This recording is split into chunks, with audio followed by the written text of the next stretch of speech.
today. It's Associate Justice Patricia Benke, and the last name is spelled B as in boy, E-N-K-E. And Justice Kremer? Daniel Kremer, spelled K-R-E-M-E-R, no A's and no C's, and I am presiding justice of the Court of Appeal, retired. Wonderful.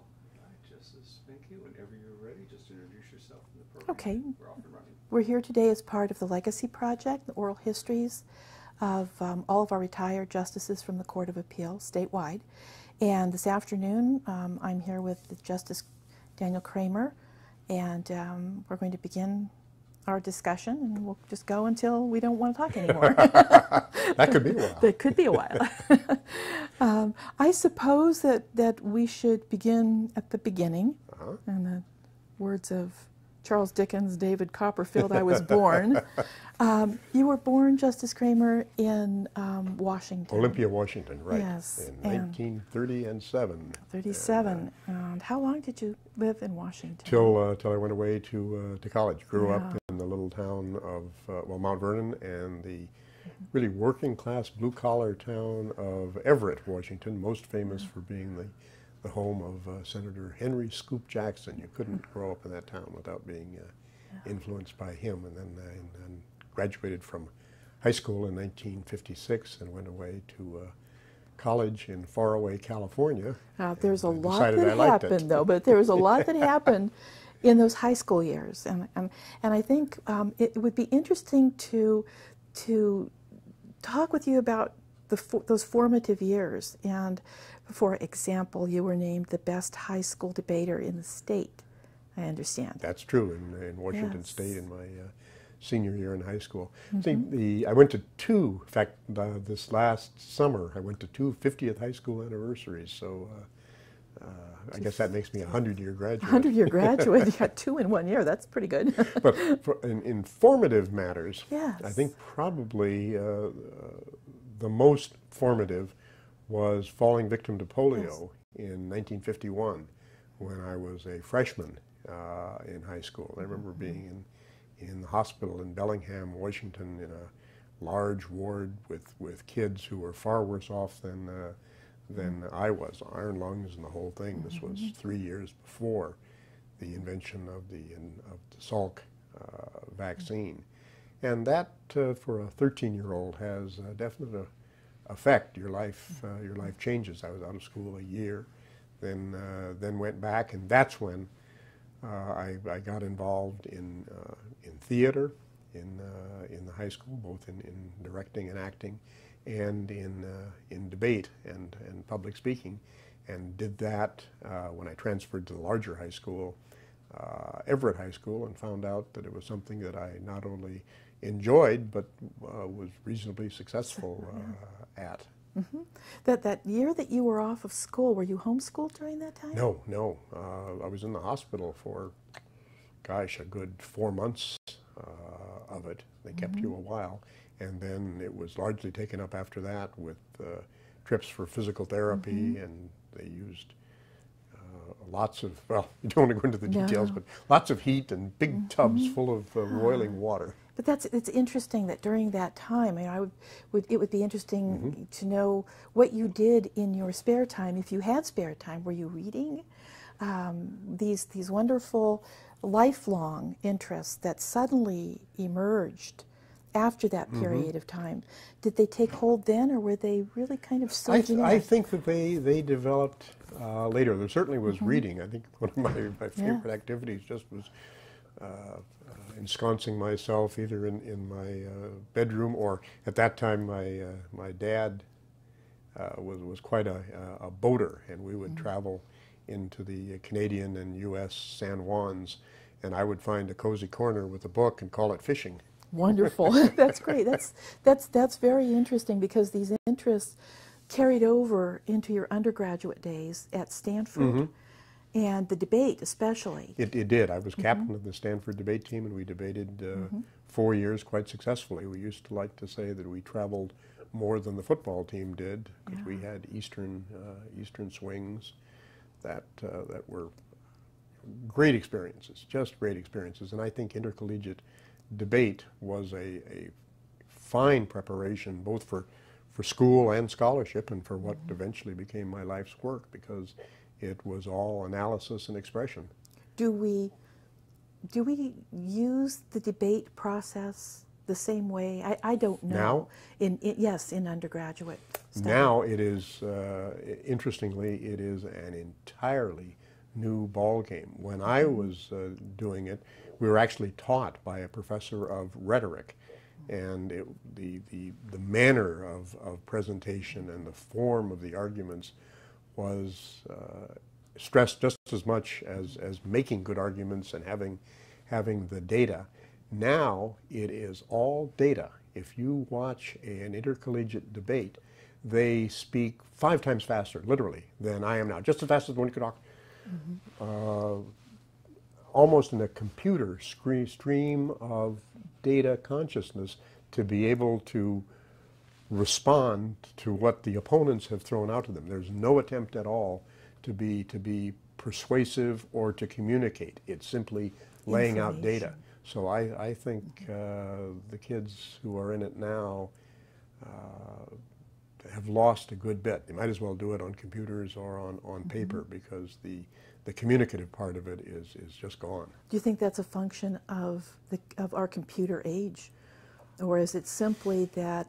I know. I really don't know. It'd be interesting to find out how that changed, because it is certainly a different animal than it was when I was doing it, and I feel lucky to have had the experience I did. Yeah, and in fact, it's my understanding, at least from the notes that I received, that while you were the captain of the Stanford debate team, Stanford won the oldest intercollegiate debate in the nation. Yours truly did that.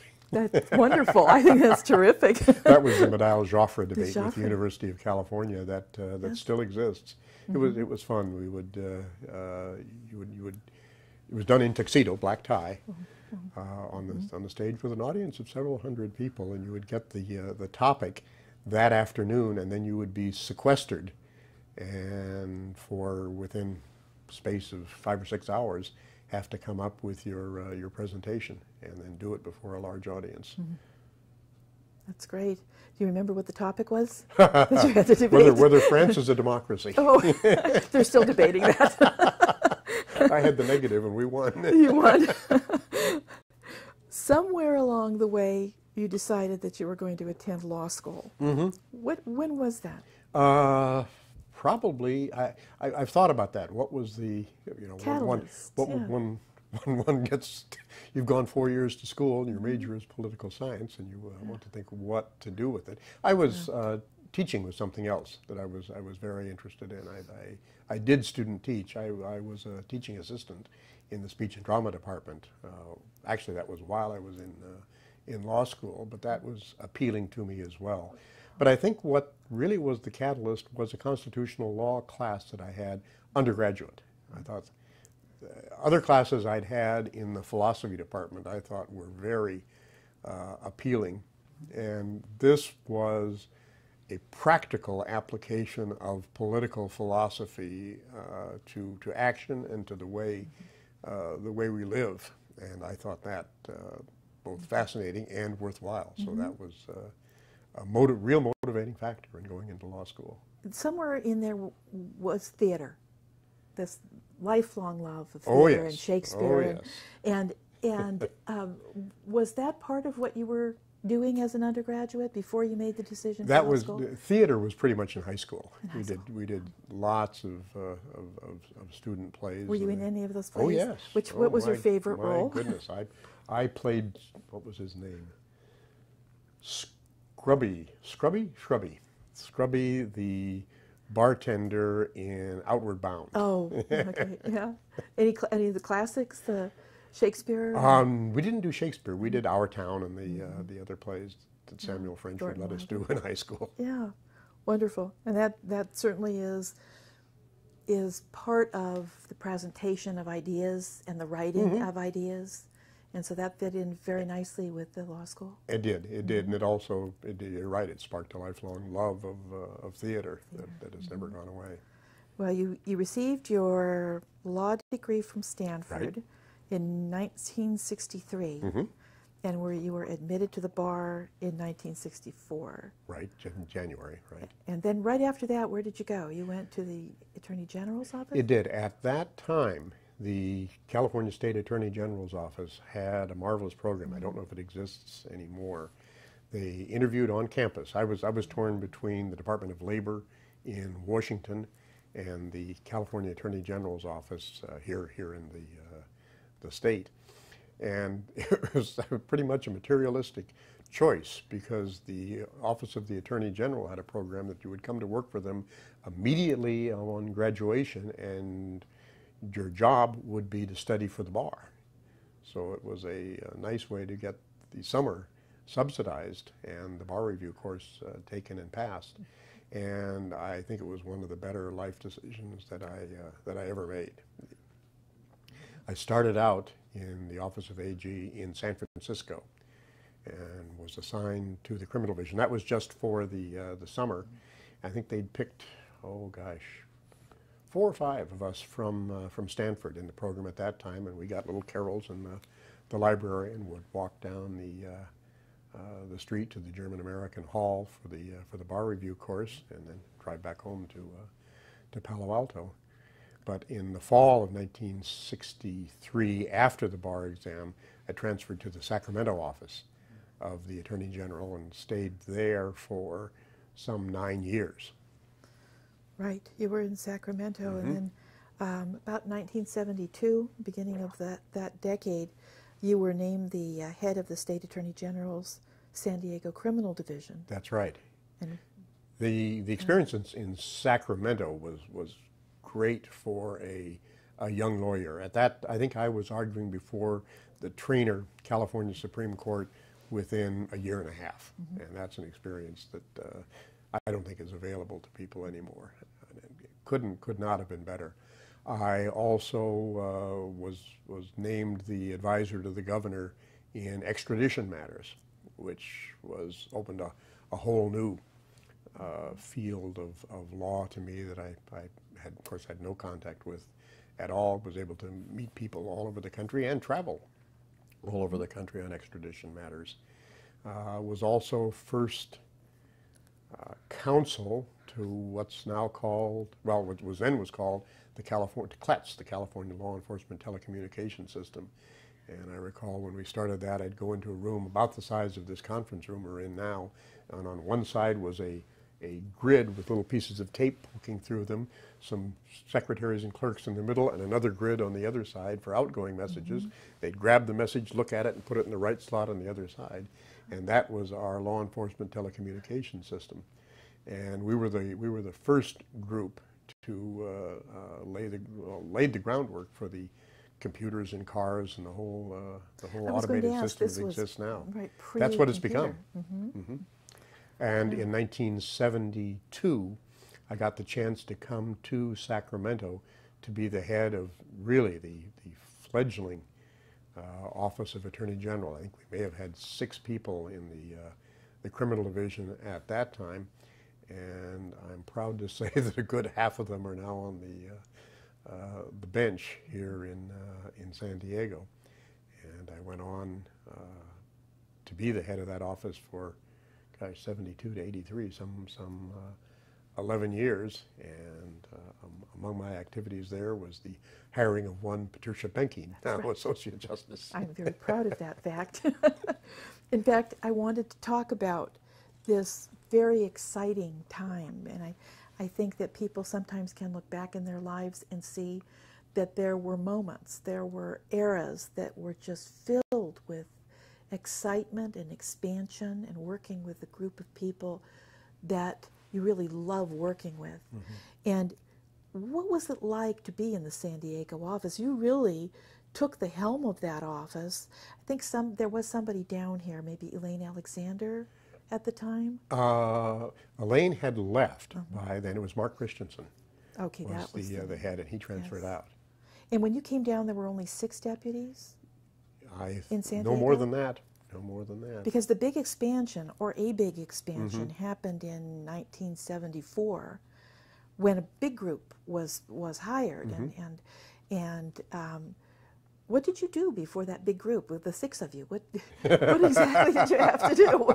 I've always wanted to ask that question of you. Well, we worked very hard and laid the groundwork really for the expansion in showing that we had both the caseload and the need to expand. But you're right, it was an exciting time because of the camaraderie and the devotion to the feeling that we were building something was just permeated the office. I think every person in that office had the knowledge that they were developing something that was going to be around for a long time and be a good bit bigger than what we had had at the time. Well, we didn't tell you, but we used to go down to have coffee, and the entire office would fit at a table. We did. We pulled 3 tables together, and everybody from civil and criminal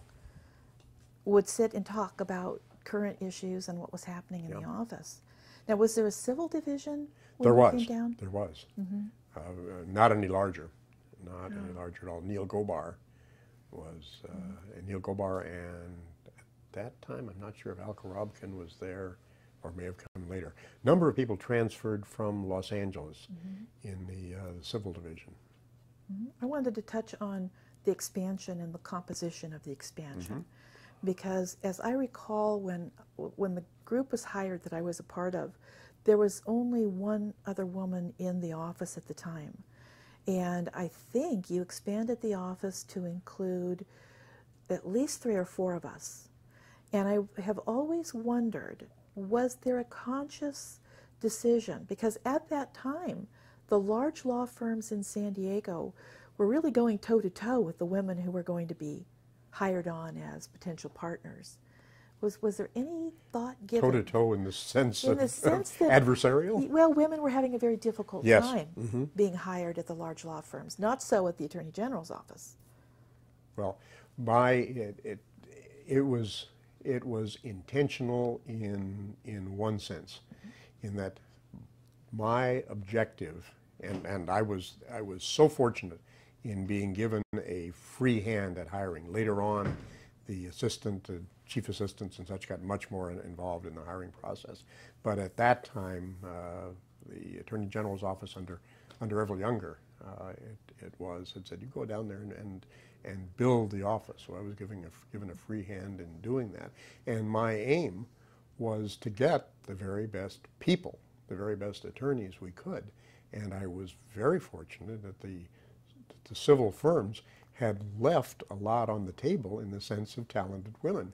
So if I wanted the very best people, some of those very best were the women who in other days, now perhaps, would have started at 2 and 3 times the salary that a state agency is able to give. So I counted ourselves very fortunate in that regard. So it was intentional, but just picked the best. And some of the best happened to be women because the doors weren't open in other places. They were not. It was still very much a closed and it was the same was true later on with minorities, with Hispanics.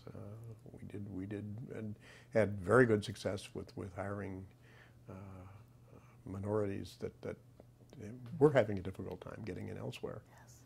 Yes. This interviewer recalls asking or discussing the question of having a child and how much time I would have, and I recall the response was, well, what do you need? and then, GS, we'd love to have you back, and you can bring Michael along with you, which lasted for a day. But that was quite progressive for the time, and it truly was, and I wonder if there was any recognition of that, because that was non-existent, that attitude about women. It was just the idea of being given a free hand and in organizing and operating the office in the way that worked best for keeping a good, happy equanimity among the deputies in the office. And so indeed, I think it was a natural thing to do. I think that communication goes on today. I think that that group, as you know, that came in is still a very close group. I think they are. And I think even though the practice of law and what goes on now in the practice of law is very different in the demands and the caseloads and all the rest. I think much of the same spirit still exists in that office. It's still considered an excellent place to work, and I still think there's a recognition that a very important work is going on there. Yes, indeed, and related to that, one of the other topics that I wanted to touch on is that during this period of time, the law was very volatile. The things happening, and what are your observations about that period of time? The California Supreme Court, the issues that were... Well, Miranda was brand new. Escobedo was the California version of it. I remember one watershed event was the enactment of the DSL, the Determinate Sentencing Law, which was revolutionized sentencing in California. Of course, before that time, it had been the sentence prescribed by law, and the parole board would set it, and there were really no sentencing issues at all. And we took that, along with a number of other events that came up, as an opportunity. The office wasn't, the criminal division part of the office wasn't simply grinding out briefs, although we did that at a prodigious rate. I don't think the deputies there knew what an extension of time was.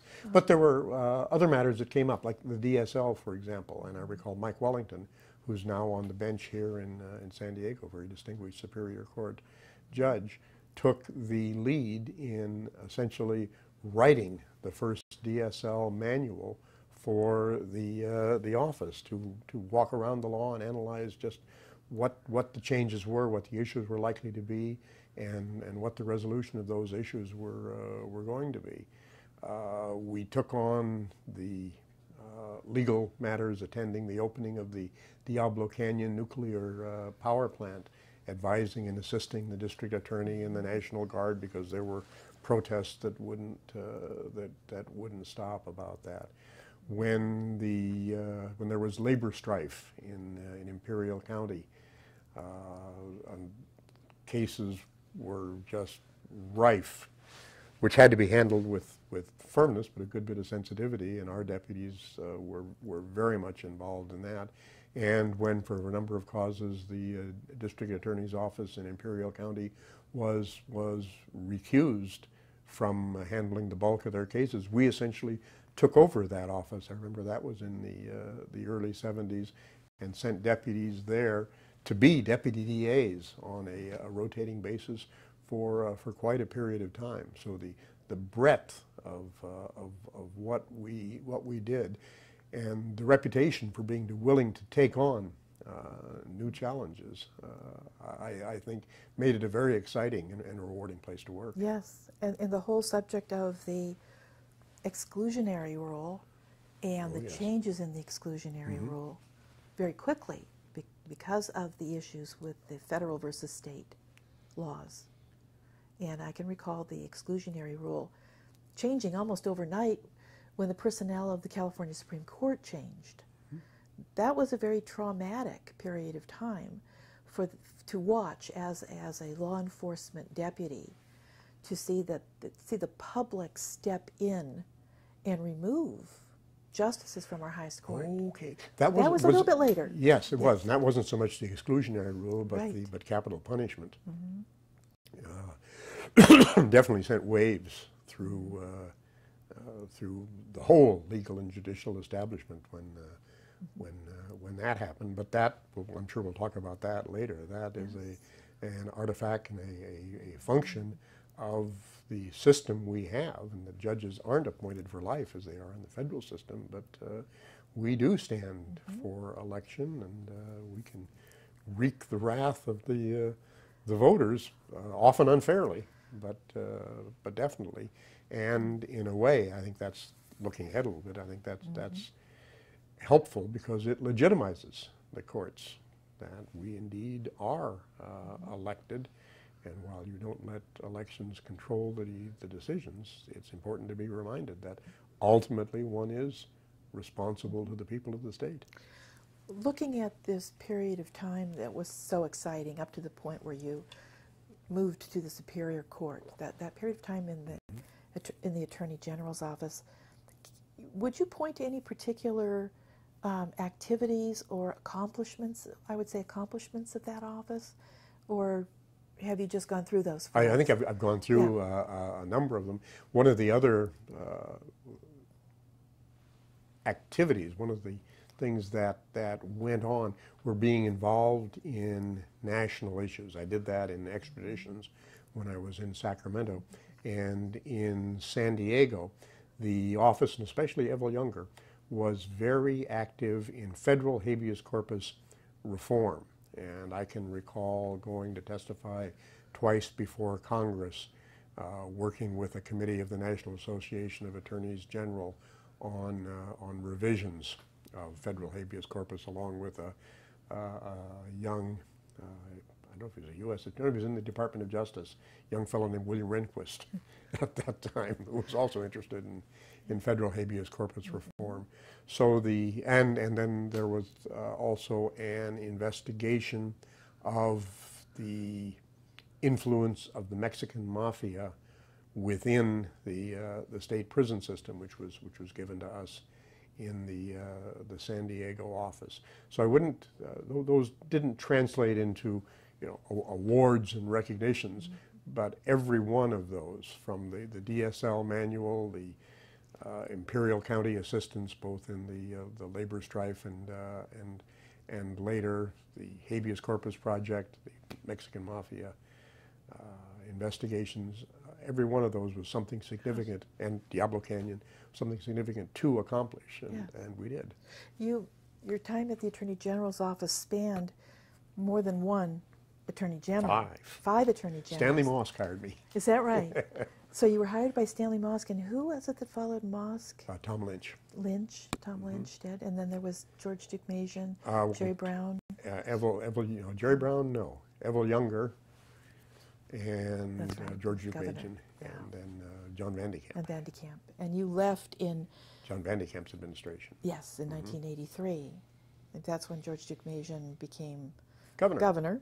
And then raided you right out of the Attorney General's office. You were, if I recall, the first appointment statewide to the Superior Court by Governor Dukmasian. I think I was. And before that time, something I think was a recognition to the San Diego office, I had been made John Van de Kamp's Chief Assistant Attorney General statewide, which is the first, and I think probably to this day, the only time that a chief assistant has been based in San Diego, operating a statewide section of the Attorney General's office. I think that is correct. But you were in that first group that was appointed by George Dukmasian, and was it an easy transition for you to the Superior Court? It was an interesting transition. In those days, there were judicial colleges, but judges are expected to immediately transition into being a judge. I think in the municipal court there is a whole training track that one goes through that certainly didn't exist in the Superior Court at that time. I remember being sworn in. It was July of 1983, and I had a week, I think, to watch procedures, given a few scripts, and then given a jury trial. And my 20 years experience had been in criminal writs and trials and appeals. So naturally, my first trial court is a wills contest, which was kept me up late at night, several days in a row, just learning the ins and outs. But I learned that I've always thought that the chief talent of a good attorney is being a quick study, certainly a good appellate attorney. And it is very definitely the talent of a good judge is to be a quick study. And so I tried to achieve that by going to the sources, learning what you have to learn, and learning from the lawyers who are in front of you. Right. You didn't stay there very long, because 2 years, maybe a little less than 2 years later, you were elevated directly to the position of presiding justice of the 4th District. Yeah, exactly 2 years, because it was in July of 1985 when I came in as presiding justice. But I did have some good varied experience in those 2 years. I did some family law. I did 6 months in juvenile court, and the balance of the time in what we call the Supreme Court of Vista. There were 9 of us up there at that time. In general trials, and I think the experience there was wonderful, especially working with juries in preparing me for a later career on the court, which is right, happened in July of 1985. Right. Did you do much criminal law work as a trial judge? Oh yes. You did. Yes, but mixed. I did Dion Geet's. Those are condemnation cases, and the will cases, and family cases, and juvenile cases. Probably the most rewarding, most, in a way, most interesting was juvenile court, because one has the most flexibility there and the most opportunity to really make a difference and follow a case through, doing what you think is right.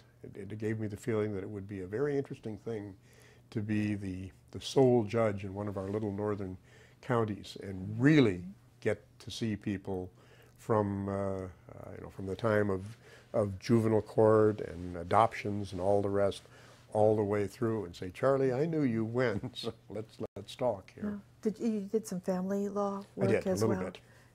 That's a tough assignment. Very. I have a great deal of respect and admiration for people who are able to do that week in and week out. Right. And then you transferred to the field. To the court. And a whole new era began in your career. The size of the court was very different then. It was. There were 6. 6. We now have 10. And that's significant. That's a big jump. But you went directly to presiding justice. That's true. Gerald Brown was my predecessor, and of course one gets appointed to the position that one gets appointed to. And while you were serving as the presiding justice, you also served on the Judicial Council. You were a Judicial Council member. I did for 3 years. For 3 years. And then you took on several projects during that period of time. The trial delay reduction? Yes. And with the Judicial Council. That was a committee, one of the committees. Let's see, there were several committees at the Judicial Council. First one was something we called library technology, which took me back to my CLATS law enforcement telecommunication days, because it was really much more than library. It was the whole question of automating the courts. And this was in the day when I started. There were not computers on every desk at all, and that committee laid some of the groundwork for the research technology that we use today, and also for the word processing and communication technology that exists. And if I look around this conference room and see the flat screens and the cable televisions and all the rest have continued apace. Right. So that was one. The trial court trial court delay, which was setting out procedures and expectations for cutting the considerable backlog that existed in trials at that time. The project that you took on that was massive was the inventorying and evaluating of every courthouse in the state of California. This was somewhat later, and that was the chairmanship. Let's see, what it was. The task force on court facilities? Task force on court facility. I was thinking there was a co-chairmanship of another committee that was a precursor to that.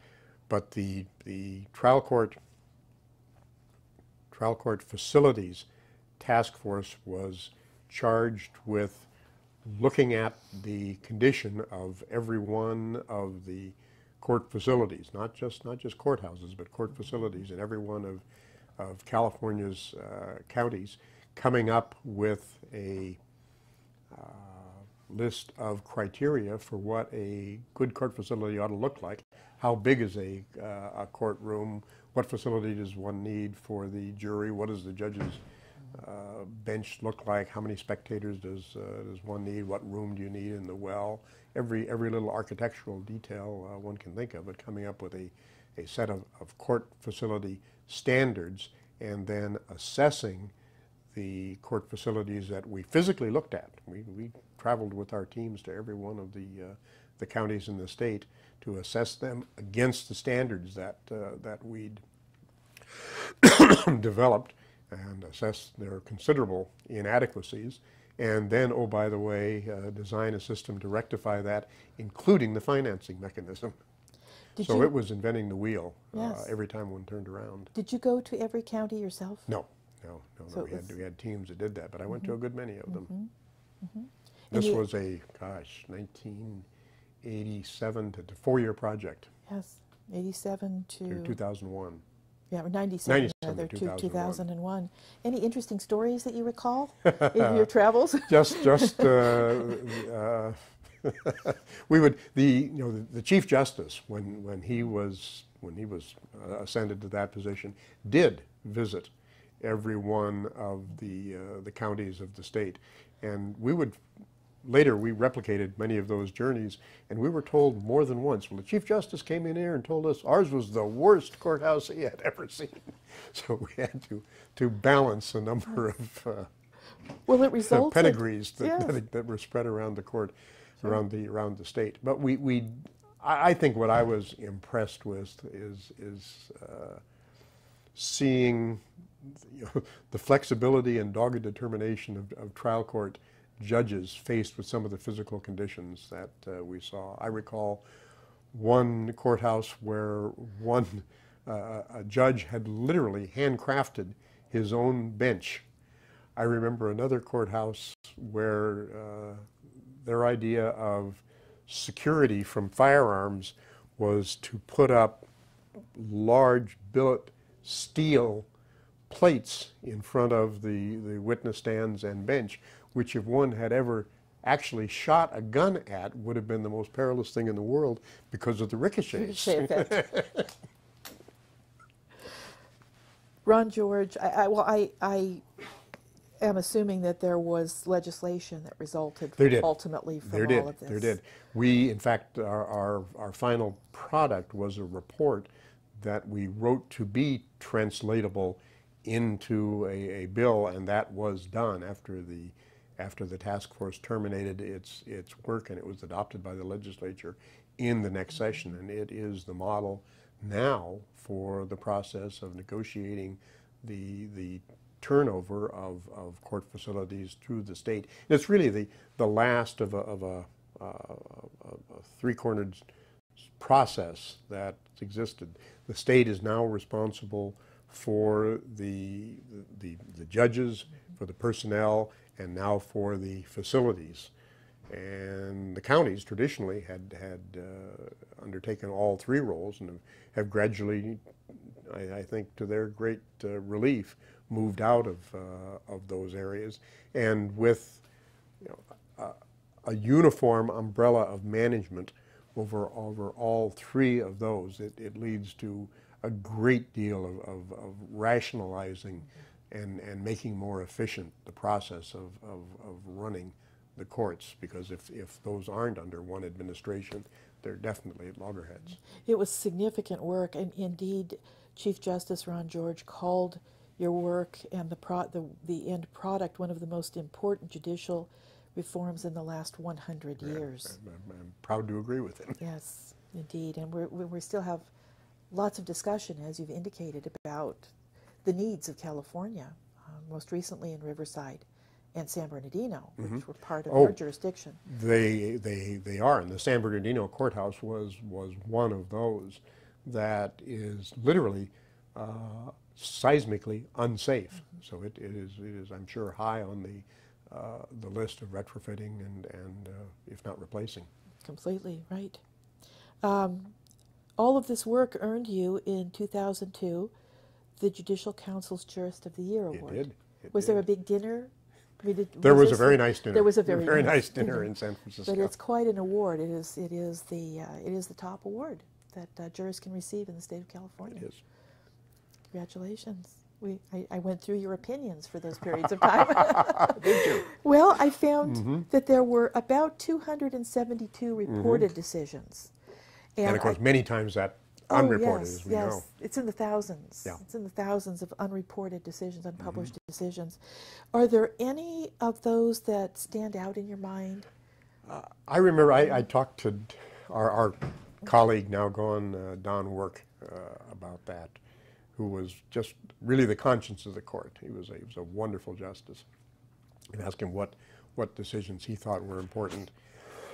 And he said it was important to remember that those decisions were supremely important to the people involved in them. It was very likely, unless it was a big corporate case, that was one of the most significant events of the lives of the people who were involved in those cases, and that any justice worth his or her salt had to keep that in mind, and I tried to do that, remembering that the smallest property or family, certainly criminal case, was vitally important to the people handling it. So all of them were important in that sense. Beyond that, in another sense, when you're on the Court of Appeal, you really don't get to take the real flagship cases, because if they're that important, you can write all you like, but they're very likely to be taken out of your hands by those folks who are upstairs. That's interesting, because it sort of dovetails my next question, which is, what do you consider to be the best qualities of a justice on an intermediary court of appeal?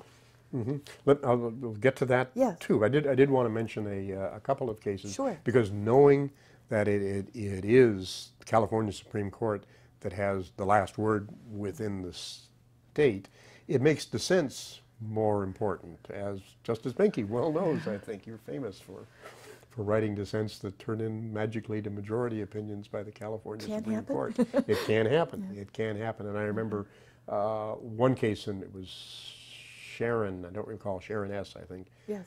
The adoption case. The adoption case, the second party adoption case, which was it was a gay couple who had adopted a child, and the question, really quite a technical one, was whether California's statutes permitted that.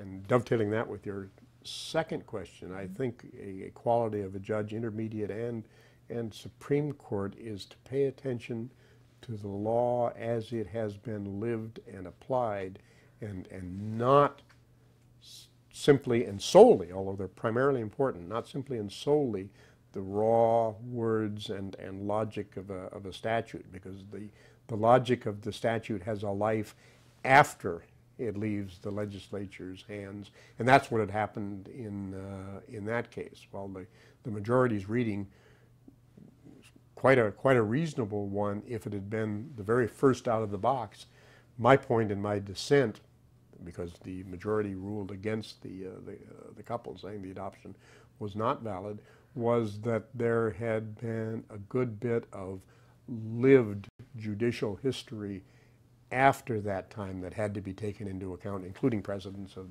the California Supreme Court. And that's one of the cases that was turned into a majority opinion by the California Supreme Court. So I think a good quality of an intermediate judge is to be aware of the whole life of the law. One has to know statutes, but one has to be sensitive to the arc of experience that the law has entailed. It's also a quality of a good intermediate judge, I think, to be satisfied being a technician sometimes.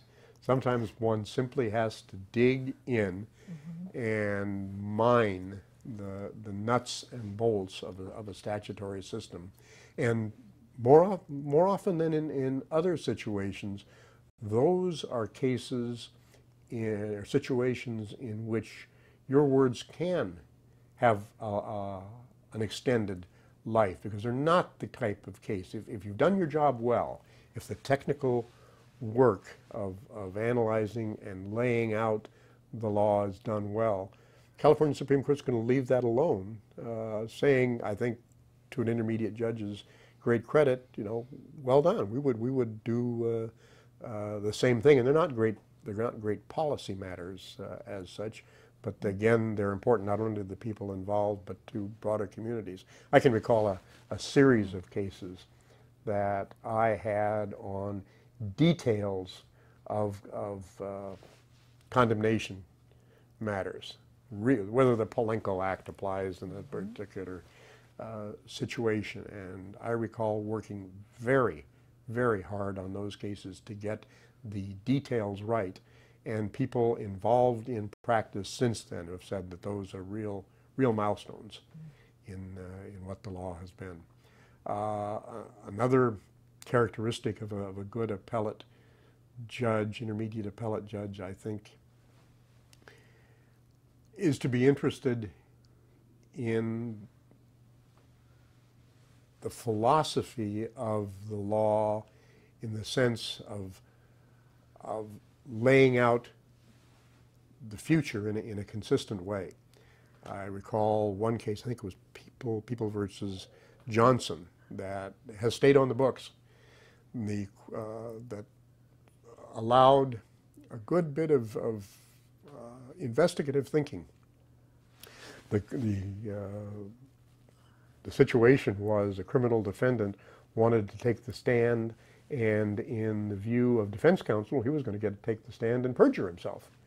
So the question is, what is the defense counsel's responsibility in that situation? In that particular case, the defense counsel said, no, I'm not going to let you take the stand if that's what you're going to do. So in the case, we laid out, really went into the history of the problem and laid out all the possible solutions that had been proposed to this dilemma. And it really is a dilemma for criminal defense counsel, and then laid out what we believe to be the best solution, which in that case would be put him on the stand, because he has a right. You're balancing rights in that situation.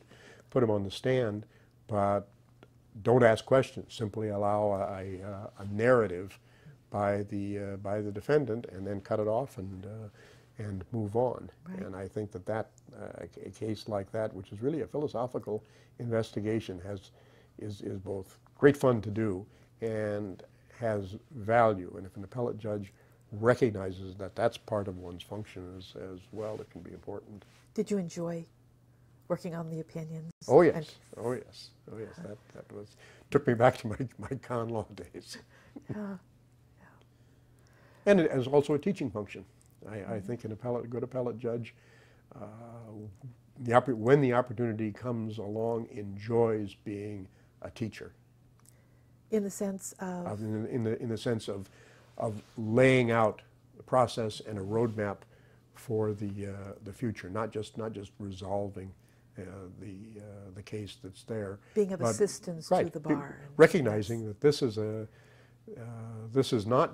is important in resolving this particular case, but here is a situation that's going to come up in the lives of counsel. How do you handle it? Right. Well, let's investigate all the possible ways, lay out the best solution that we can think of, leave it to the Supreme Court to see if they want to take it. They didn't, and it's still on the books.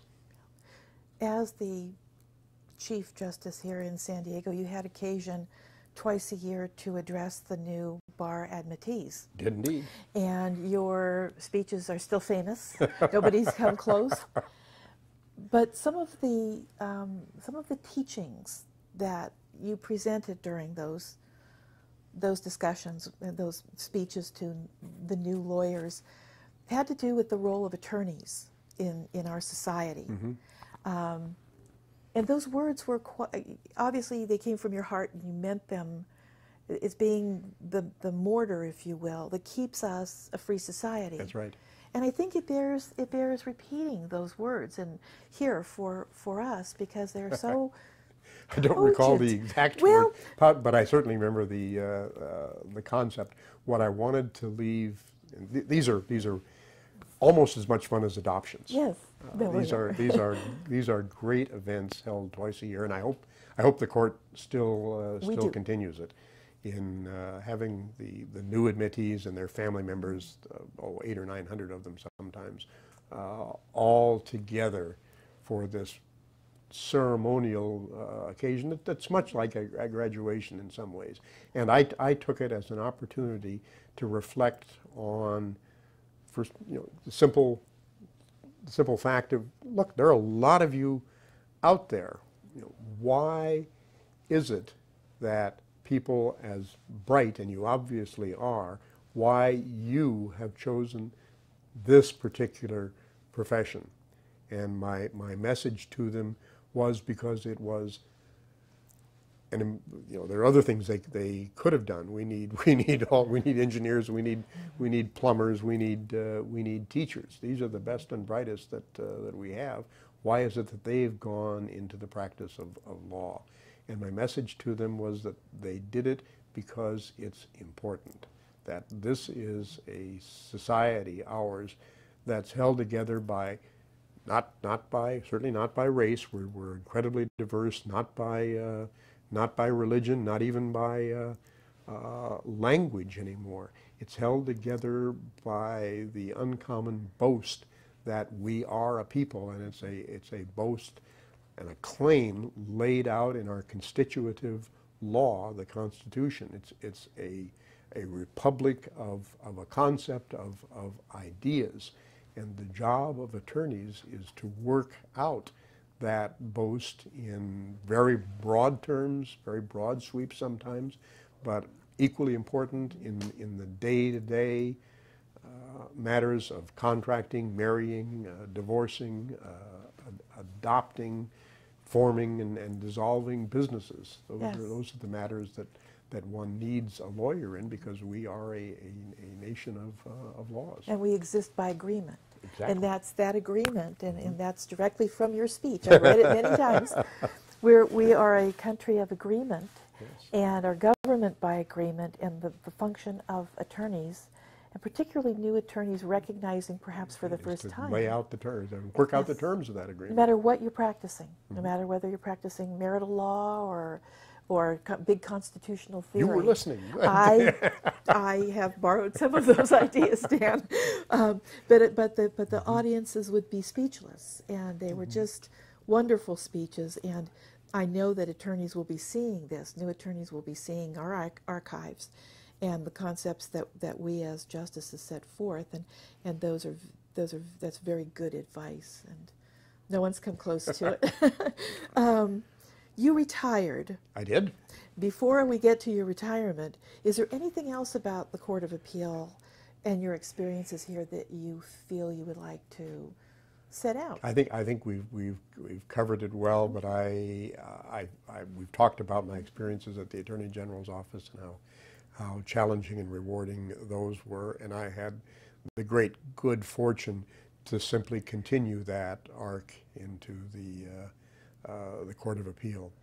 I can recall one of the things, I don't think it's done anymore, but one of the things that we did during my tenure was every couple of years hold a day-long appellate seminar for the attorneys in the county, where the judges of the court would individually and in a group address the attorneys on the details of practicing appellate law and the nuts and bolts of brief writing and broader questions about where the court was going.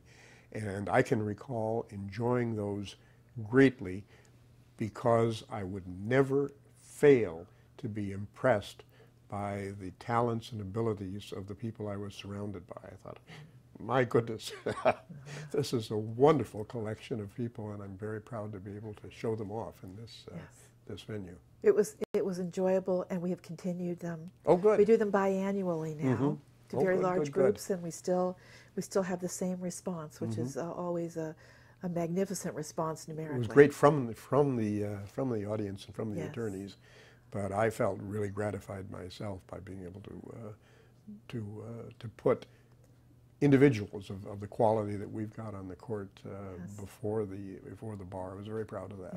Yes, it is still a wonderful place to be. You retired on July 31st of 2002, and 3, I'm sorry. But reflecting back, and looking at where the court is now, we are still faced with tremendous challenges. And I know you must feel strongly about, we touched on the election issue. That's a very big issue right now with judges, retention of appellate justices, and what may be perceived as threats to judicial independence because of those elections. What are your feelings about independence, elections? Judges, independence, and I've read several articles on this recently, is maybe an unfortunate word to use. What judges want, they're not independent in the sense of being irresponsible. They are independent in the sense of being free of